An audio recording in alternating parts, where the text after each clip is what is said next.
Malang magi ipomda puriba mikup kaya asi punsigi chemai asida irakpada kaya da nungshiba pokliba nong magi chemai amamamna sagatkiba nang aigi punsi wari asi yeko ngasidi kaya da mapung pharaba wari oiriba ikisi chemai kaya nang ai punna nungshiba wari kaya makhata na chatmina kisi aina yetta nangna oida khutsamna duna aikhoi anigi panthong oiriba lambi asida chatmina kisi ko ayuki pung manga tagadawre manakta ningaidana hiplibidubo munna yengli nupado leishna tumlibadu amuk yawalagduna mamai onthoke adubo mabu munna yengliba nupa manadi madu pamdraduna amuk mangolumda nupisibu onsil halai leishna do madu khangba natte makeup thokta adumak tumduna leire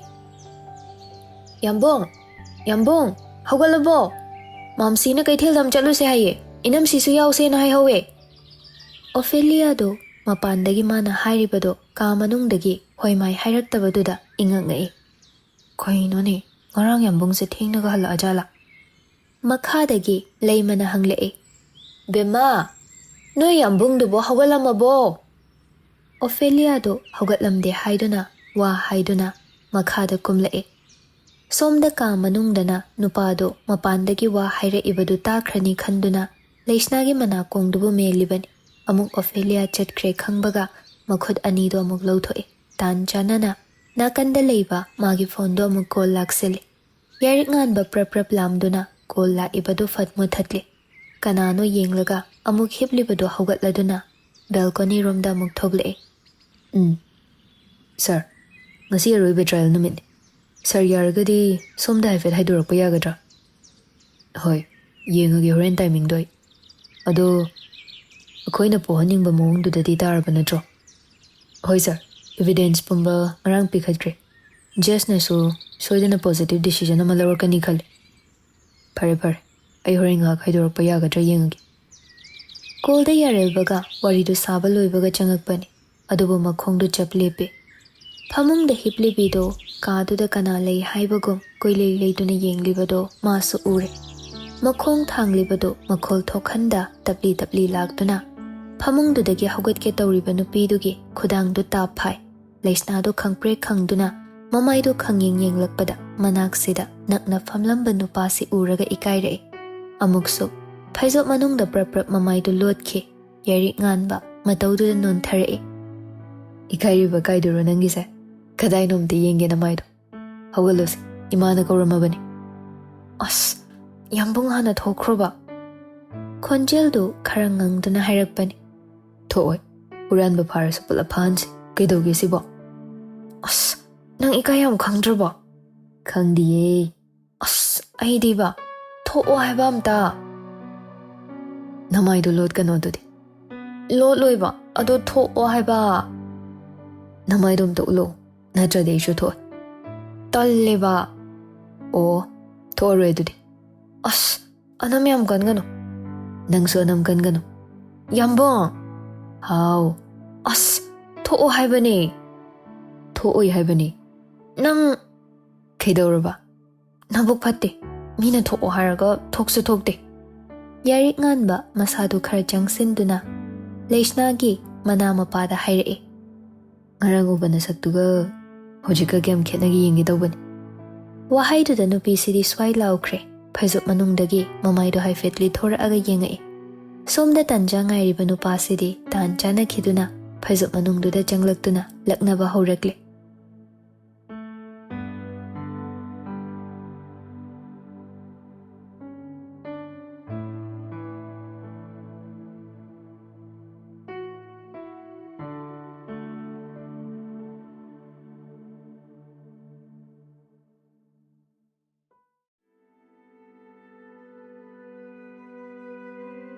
Aroiba trial numitni defendant marimaktagi phangliba evidence pumba matik chaba oibana defense attorney oiriba aduna wa haiba ngamdre prosecutor aduna asumna haire your honor aina hana haijakibadun defendant marimak masana asigumba choba crime asi chahi tara hena tawraban chahi tara asida masing thingamdraba victim kya laikre masida defendant marimakta matik chaba dandi pifam thoktabra. Your Honor, makoibu matik chaba maral pibiu. Judge na Prosecutor amadi defense attorney gi nakan animaktagi wa taraga defendant singda maral leite haibadu madu yumpham yaudaba praman leitaba wafamni. Haukiba chahi 2016 February thada hana leiramba ningthi hospital da thokiba thodok aduda chenariba hojik Tampha hospital amadi Nakara clinic ki mapu oiriba Mr. Tethoba amadi retired surgeon specialist Mr. Ibohol makhoi animak life imprisonment da leibagi court na warep lawre aduga neurosurgeon oiriba Mr. Yaikhom masagi doctor gi license su kakthatle mahak pusu life attempt tawrambagi section 109 gi makhada chahi tara jail da imprisonment leibagi warep lawre akonbada Mr. Tethoba gi loina bisanti mahakso human trafficking da chenabana section 370 gi makhada chahi tara imprisonment leibagi court na warep lawre Yarelba Yarik nganba likla pulap phamli mamang waidana ingele amadi leimasu yauna phami Leishna di yaurakte mama sana yauraroi haina hairakpan magi thamoida chaina ama phangkhrabasu court laktuna hanagi wari puthoktuna case tawribasi ma yengba ngamloi haibadagi ma lehobani. This court is now adjourned. Asi hairaduna ngasi thokliba case adu close oir police singna jail tamna pukhinaba haiduna mari thokla ibadu Yarik nganba makhut ani do pocket da humduna yeng nge leide Tethoba amadi Iboholbu uraga apenba poi aduga liklasu makhoi singbu uraga mamit ira thangduna momon no e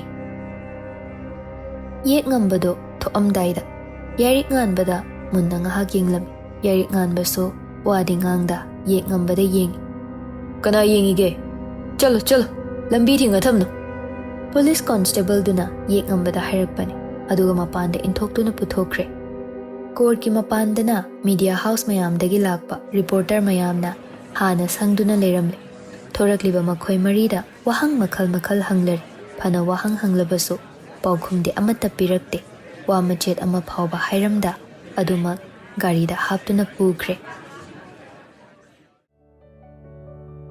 Thoiba nangbu thabak maphamda mukhaido khidoiro chingkhai su ngasi nunganbadagi irang langlamgani imausu thabak khankibada haife changge haibani ado nangna yaradi amukta chatminawana haige tawbani ne imase thabak pudi kashoruba leite deima yani ai pau phaunagi aduga pulap chatlasu chatminarage hoi adu mai dor leimado amuk inge leida onsilaktuna inge leye ngasi de khoida lek thokrasi aduga ne ensang ahawba macha thoksi inamsia wana banida nongma macharasi yade wakhal nungairi gaida ne ensang ahawba cha hogadabani mama ani ki wari duda Yarik nganbadu mamon no e ima ai horen halakpada nga liragi hayinga na ina tilagi adu ima indom cha hoisu korum ngasidi kaka hoisu yaihenba hoisu pulap yaujanaba phare nga do horen fresh oiba leiro uko inge leya kanade maroi mapang semurasila o yumlomda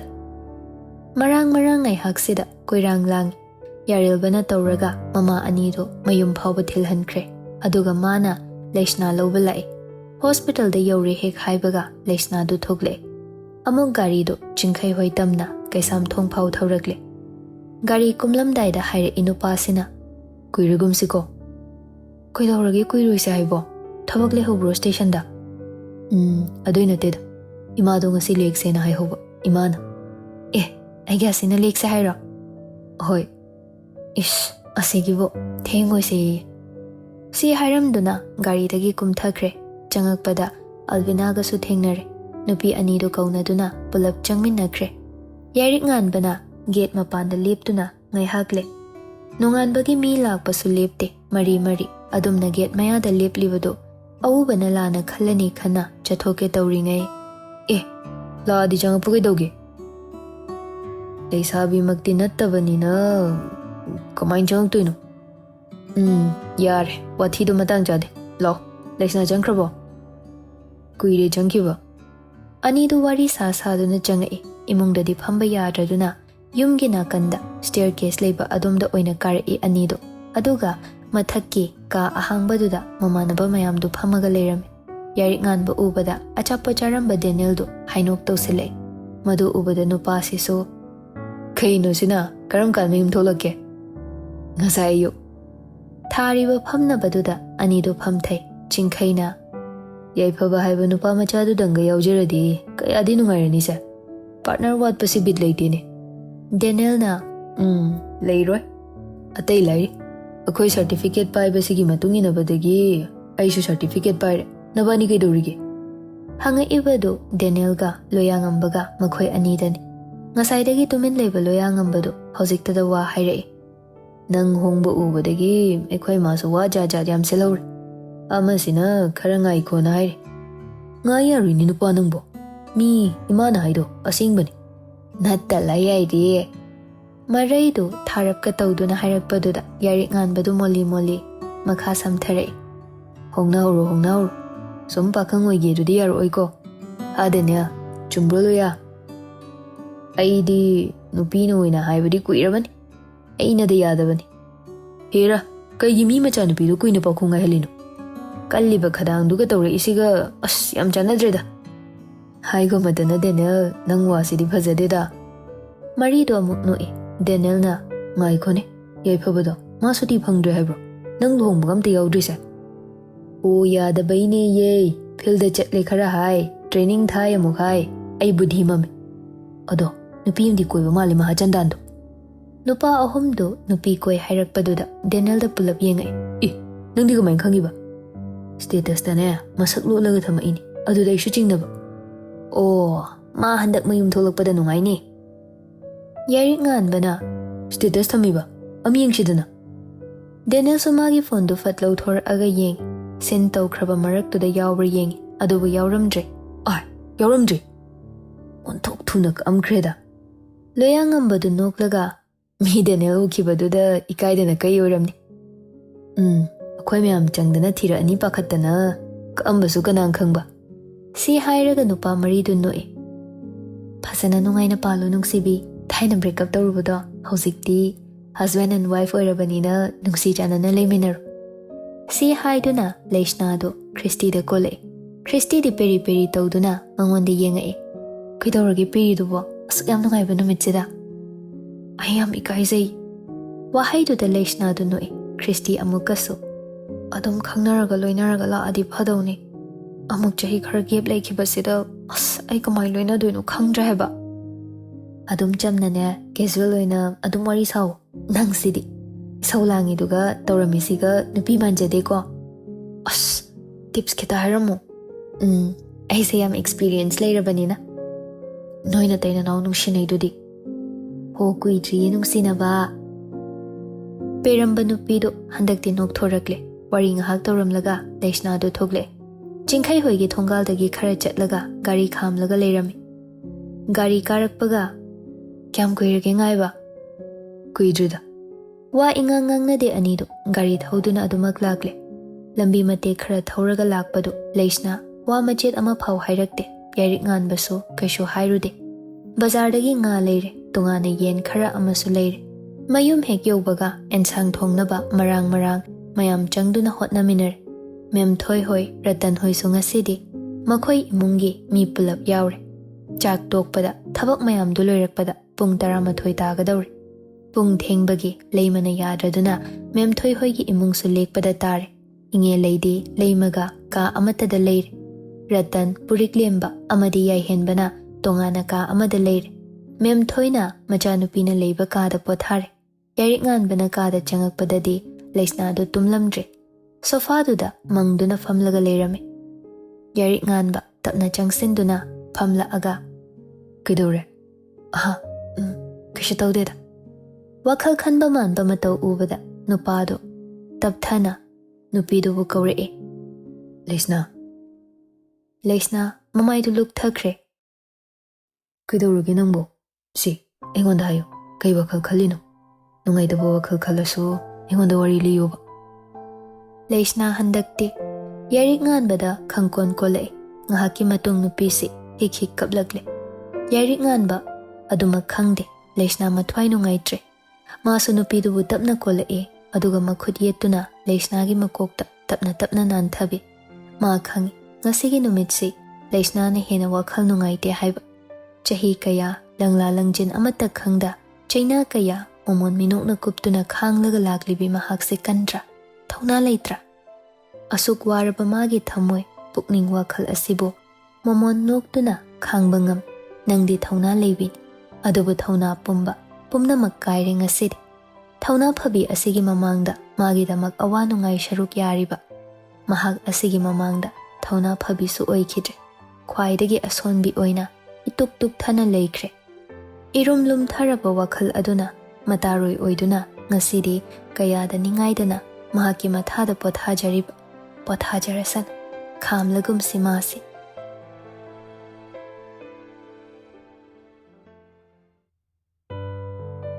ꯊꯥ ꯈꯔꯒꯤ ꯃꯇꯨꯡꯅꯤ꯫ ꯑꯔꯣꯏꯕ final ꯌꯔꯒꯤ ꯑꯔꯣꯏꯕ semester exam ꯄꯤꯕ ꯂꯣꯏꯈ꯭ꯔꯦ꯫ Exam ꯂꯣꯏꯔꯒ department of home ꯁꯥꯏꯟꯁꯀꯤ ꯁꯥꯇ꯭ꯔꯤ ꯃꯌꯥꯝꯁꯨ ꯀꯥꯡꯂꯦꯟꯒꯤ ꯆꯥꯛ ꯆꯥꯅꯕ ꯅꯨꯃꯤꯠꯇꯨꯅꯤ꯫ ꯑꯣꯐꯦꯂꯤꯌꯥ ꯃꯃꯥꯟꯅꯕꯤ ꯀꯣꯂꯦꯖ ꯄꯥꯔꯇꯤꯗꯨꯒ ꯃꯔꯤ ꯄꯥꯎ ꯐꯥꯎꯅꯔꯤ꯫ ꯀꯩꯗꯧꯅꯔꯤꯒꯦ? ꯁꯣꯝꯗ ꯑꯦꯟꯁꯥꯡ ꯂꯣꯏꯗꯧꯔꯤ, ꯃꯤ ꯃꯥꯂꯦꯝꯉꯥꯟꯕꯤ ꯁꯥꯎꯔꯕꯅꯤ, ꯅꯣꯏ ꯌꯧꯔꯛꯃꯟꯗꯕꯩ꯫ ꯑꯁꯣꯝꯒꯤ ꯀꯣꯜꯗꯒꯤ ꯑꯍꯤꯂꯥꯅ, ꯅꯣꯏ ꯌꯥꯔꯗꯤ ꯀꯅꯥꯅꯣ ꯒꯥꯔꯤ ꯑꯝꯇ ꯂꯧꯕ ꯂꯥꯛꯍꯜꯂꯨ, ꯀꯥꯡꯂꯦꯟꯅꯤꯅ ꯒꯥꯔꯤ ꯑꯝꯇ ꯐꯪꯗ꯭ꯔꯦꯕ꯫ ꯑꯁ, ꯃꯣꯅꯤ ꯅꯕꯥꯅꯤ ꯂꯥꯛꯄꯩꯕꯨ ꯒꯥꯔꯤ ꯊꯥꯔꯛꯈꯤꯗ꯭ꯔꯣ? ꯃꯣꯅꯤ ꯏꯕꯥꯅꯤ ꯅꯠꯇꯤꯌꯦ, ꯔꯤꯁꯃꯥꯁꯨ ꯌꯥꯎꯔꯤꯌꯦ, ꯑꯇꯩ ꯀꯅꯥ ꯀꯅꯥ ꯂꯥꯛꯑꯒꯦ?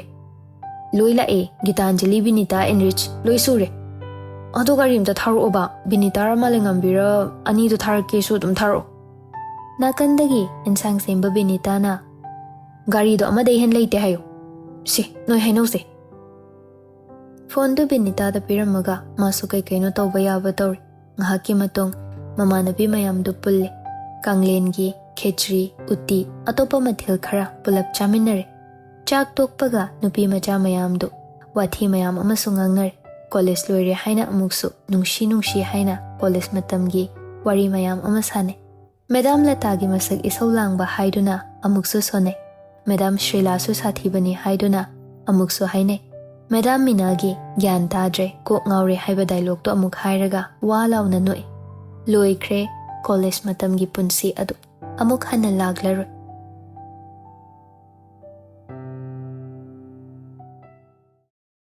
ꯃꯊꯛꯀꯤ ꯇꯦꯔꯦꯁꯇ ꯐꯤ ꯐꯧꯔꯤꯕꯗꯨ ꯂꯧꯁꯤꯟꯕ ꯀꯥꯔꯛꯄꯅꯤ꯫ ꯑꯁ, ꯑꯩꯗꯤ ꯀ꯭ꯂꯤꯞ ꯐꯥꯕ ꯀꯥꯎꯕꯁꯨ ꯌꯥꯎꯔꯝꯃꯦꯅ ꯁꯤꯗꯤ꯫ ꯁꯤ ꯍꯥꯏꯗꯨꯅ ꯐꯤ ꯀ꯭ꯂꯤꯞ ꯐꯥꯍꯧꯗꯕ ꯇꯥꯔꯒ ꯂꯩꯔꯤꯕꯗꯨ ꯂꯧꯈꯠꯂꯤ꯫ ꯑꯃꯃꯝꯇ ꯑꯣꯏꯅ ꯑꯃꯨꯛ ꯊꯧꯔꯤ ꯀꯤꯔꯤꯕꯗꯨꯗ ꯐꯧꯔꯤꯕ ꯑꯀꯪꯕ ꯐꯤꯁꯤꯡꯗꯨ ꯂꯧꯁꯤꯟꯕ ꯂꯥꯛꯄꯅꯤ꯫ ꯐꯤ ꯄꯥꯏꯔꯝꯕ ꯃꯈꯨꯠꯇꯨ ꯆꯞ ꯂꯦꯞꯄꯤ꯫ ꯃꯈꯣꯏ ꯒꯦꯠ ꯃꯌꯥꯗ ꯂꯩꯕ ꯑꯅꯤꯗꯨ ꯎꯕꯗ ꯂꯩꯁꯅꯥ ꯂꯦꯞꯂꯝꯕꯗꯨ ꯐꯠ ꯄꯥꯛꯊꯈꯤ꯫ ꯎꯔꯤꯕꯗꯨ ꯑꯇꯩ ꯀꯅꯥ ꯅꯠꯇꯦ, ꯑꯣꯐꯦꯂꯤꯌꯥꯒ ꯌꯥꯏꯐꯕꯒꯅꯤ꯫ ꯌꯨꯝ ꯃꯊꯛꯇꯒꯤ ꯏꯔꯥꯏ ꯂꯥꯏꯅ ꯎꯕꯅꯤ ꯃꯈꯣꯏ ꯂꯩꯔꯛꯇ ꯆꯠꯄ ꯃꯤꯁꯤꯡꯁꯤ꯫ ꯈꯔ ꯂꯥꯞꯅ ꯈꯥꯝꯕ ꯀꯩꯗꯧꯒꯦ ꯅꯪ ꯒꯥꯔꯤꯁꯦ? ꯀꯩꯗꯧ ꯈꯥꯝꯗꯧꯔꯤꯒꯦ, ꯊꯣꯡꯒꯥꯜꯅꯦꯅ ꯁꯤꯗ ꯂꯩꯔꯤꯁꯤꯗꯤ꯫ ꯑꯩꯈꯣꯏ ꯃꯥꯝꯁꯦ ꯊꯦꯡꯅꯔꯗꯤ ꯑꯩ ꯁꯣꯏꯗꯅ ꯑꯩꯈꯣꯏ ꯃꯃꯥ ꯌꯧꯈ꯭ꯔꯅꯤ꯫ ꯊꯦꯡꯅꯔꯣꯏ, ꯀꯩꯝ ꯇꯧꯔꯣꯏ꯫ ꯑꯣ, ꯑꯩꯈꯣꯏ ꯌꯥꯝꯕꯨꯡ ꯊꯦꯡꯅꯔꯗꯤ ꯑꯩ ꯂꯣꯏꯔꯦ꯫ ꯌꯥꯔꯦ, ꯑꯩ ꯆꯪꯉꯒꯦ ꯍꯥꯏꯕꯅꯦ ꯗꯥꯐꯥ꯫ ꯋꯥꯔꯤ ꯁꯥꯟꯅꯗ ꯉꯥꯏꯔꯤ, ꯑꯗꯨꯒ ꯀꯩꯅꯣ ꯆꯪꯉꯒꯦꯕꯣ?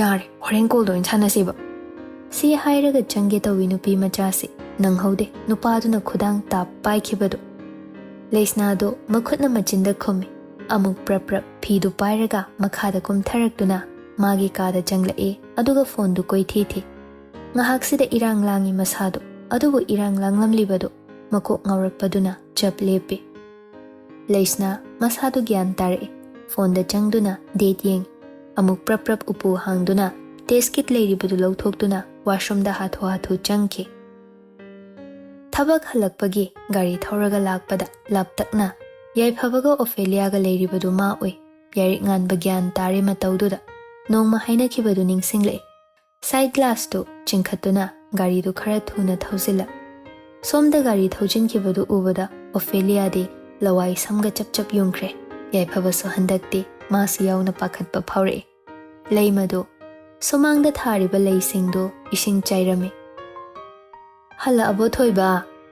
ꯍꯣꯏ ꯃꯥ꯫ ꯅꯪꯕꯨ ꯂꯥꯛꯄꯗ ꯏꯕꯦꯝꯃ ꯊꯦꯡꯅꯔꯛꯄ꯭ꯔꯣ? ꯀꯣꯂꯦꯖ ꯍꯜꯂꯛꯇ꯭ꯔꯤꯅꯦ꯫ ꯌꯥꯏꯔꯤꯛ ꯉꯥꯟꯕꯗꯣ ꯅꯣꯛꯅꯤꯡꯕ ꯈꯥꯡꯉꯒ, ꯑꯁꯤꯗ ꯃꯃꯥꯟꯅꯕꯤ ꯑꯃꯒ ꯋꯥꯔꯤ ꯁꯥꯍꯧꯕꯅꯦ, ꯆꯪꯖꯔꯛꯑꯁꯅꯤꯗ꯫ ꯐꯔꯦ꯫ Purik lembasu walking thoknaba dress setlaga thoklakpadu ubada yarik nganba prap changsilaktuna nakong mayada haire Pabo, ako'y bemado.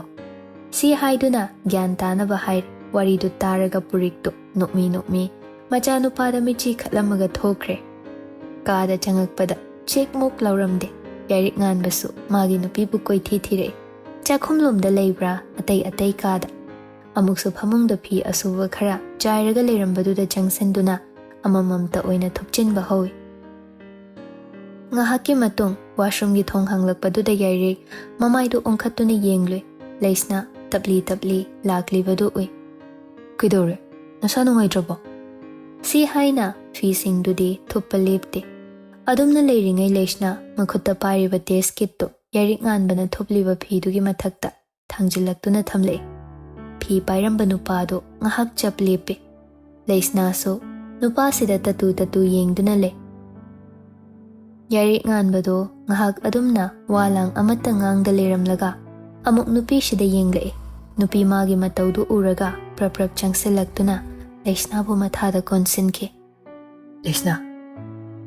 Yambo, ai se wado haiba ngamde nupido thank you, Leisna. si haiduna mamaido amuk leisna da yengle aduga nungshina maraibakta chupire Ay, ngasigi numitsi magharawa igi punsida thengnadri. Leisna, ay ngasi yam harawi.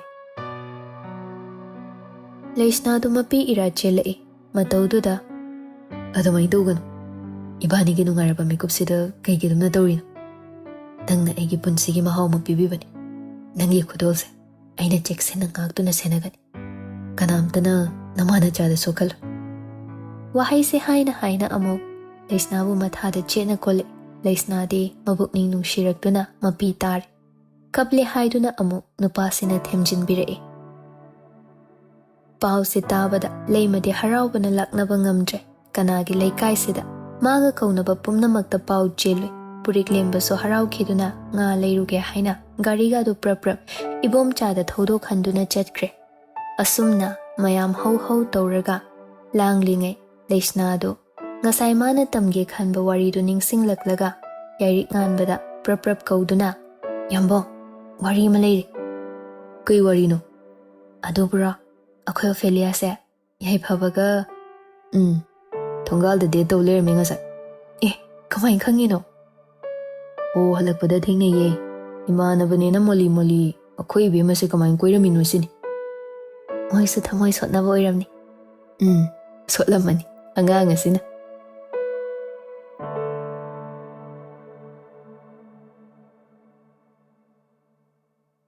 Epilo Faglang marina ko shiliba kaduda leiriba nupado mamid adudi kubda paliba piktak phatliba thongnaw aduda munne yengle kari wakhalbu khalliba adubu ningsingla wari khara mamitta wari shingdu ure 2017 February Postman ama loyangamba amadi yarik nganbana leiba maphamduda chapleplaga leibado yek ngamba ma laptakna ure kari aruba oiribano khanna mama phamduda changlakpani postman nupaduna makhutta envelope ama paiduna makokta makhut yetuna pairaga tawribadu obada yek ngamba panthadana hangloi Bhaiya, kya hua?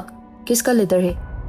postman nupaduna yarik nganbagine haiduna masu kashu khalluda mana oina college ta loyang amada pirage khanduna lohore kanadagi la ibano haini yengubada leisna gi maming yaurambaduda yek ngamba masadu sop chatuna maphamdudagi makhong thangba thoktale numitudagi postman na yarik nganbagi mapham sida lakpa letter si mana ngaiduna aduma leisna gi letter si mana loshin bani aduna mana nongmata letter singdubo hangduna yenge khalude madugi mahutta post office ta chatuna letter singdu return tawke wari mayam sining singluraga matom tawa khalamada ongduna le machindudagi so ai lande wahai shidagi hende